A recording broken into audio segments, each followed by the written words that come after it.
اهلا بيكم في موسم الهجوم على الشيخ الشعراوي اللي بيحصل كل سنة في نفس الميعاد من اهل الفن. يلا الاول نترحم عليه ونشوف الموضوع بيقول ايه. أفتى الشيخ محمد متولي شعراوي بجواز الاستعانة بالقوات الأجنبية لمحاربة قوات عربية أخرى. إليكم هذه الفتوى كما وردتنا من المصدر.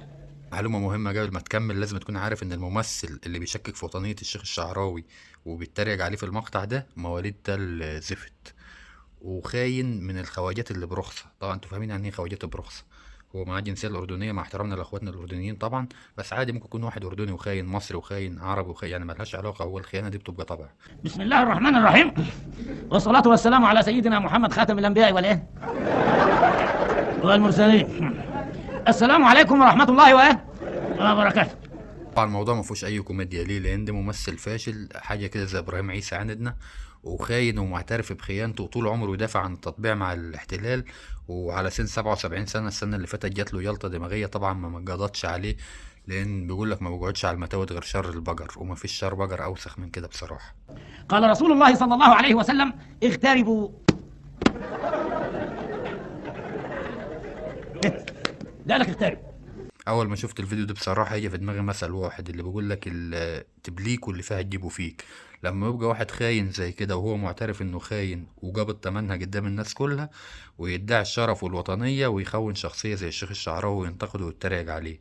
خلصنا من الراجل ده، نشوف بقى العجل ابراهيم عيسى هو كمان بيقول ايه. خليني مثلا اتوقف عند المرأة. شايف المرأة ازاي؟ الشيخ الشعراوي في كل دروسه وخطبه ومحاضراته وما نقل عنه وبرامجه وحواراته يكره المرأة.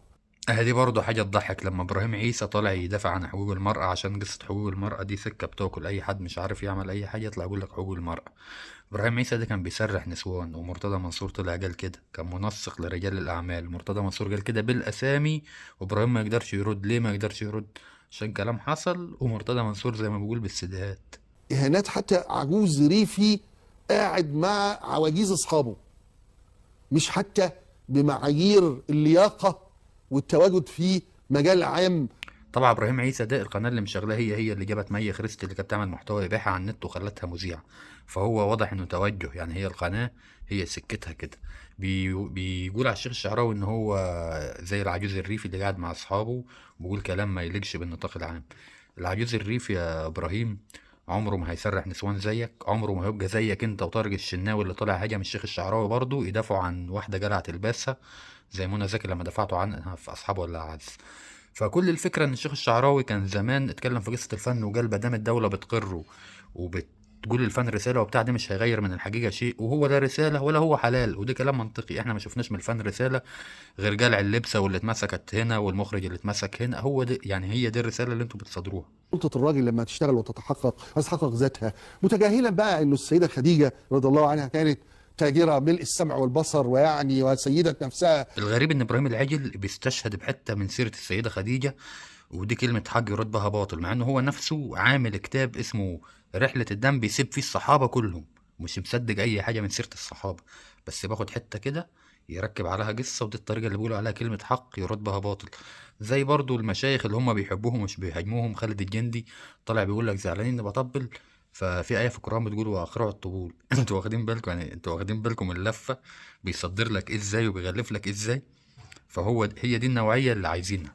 لكن واحد زي الشيخ الشعراوي عنده آراء وعنده تفسير بسيط لحد النهاردة، تفسيره عايش، ومفيش تفاسير للمشايخ اللي موجودين، مشايخ الفتة دول اتسد مكان تفاسيره، ودي كلام عن تجربة. يعني مثلا جواز الأجنبية كان في فترة الناس يقول لك حلال وناس يقول لك حرام، حلال تتجوز من أهل الكتاب، واحد يقول لك حرام عشان أهل الكتاب دول مش هم اللي اتذكروا في القرآن. الشعراوي نهاها بطريقة منطقية جدا، قال لك يا عم أنت دلوقتي هتتجوز من أهل الكتاب، هتسألها ايه الله، هتقول لك اعتقادها في الله انه واحد، خلاص كده العقيده واحده. طب هي مسيحيه يهوديه خلاف رسول، خلاص ما دام العقيده واحده والخلاف خلاف رسول حلال تتجوزها. اما العقيده فيها خلاف وبتقول لك ربنا مش هو نفس صفات الله اللي احنا بنعبده، يبقى لا، يبقى دي مش اهل الكتاب. فراجل كان عالم وكان بيشرح بالحجه والمنطق، يجي واحد عجل زي ابراهيم هو شويه الاعلام الوسخ. يا اخي كل المهن اسمها مهن الا الوسط الفني ده اسمه وسط، وعمالين يقنعونا ان هم فن وان الفن رساله. رساله ايه؟ انتوا زعلانين ان الشيخ الشعراوي قال الفن مش رساله؟ ما هو مش رساله، هو لو رساله هتبقى رساله وسخه. الدعاره اللي بتعملوها وفلان اتمسك هنا وفلان اتمسكت هنا، دي اللي بتصدروه. ما شفتش حد مثلا راح قطع تذكره سينما كده وراح عشان ياخد موعظه، ما بتحصلش يعني، مش منطقي بالنسبه لي.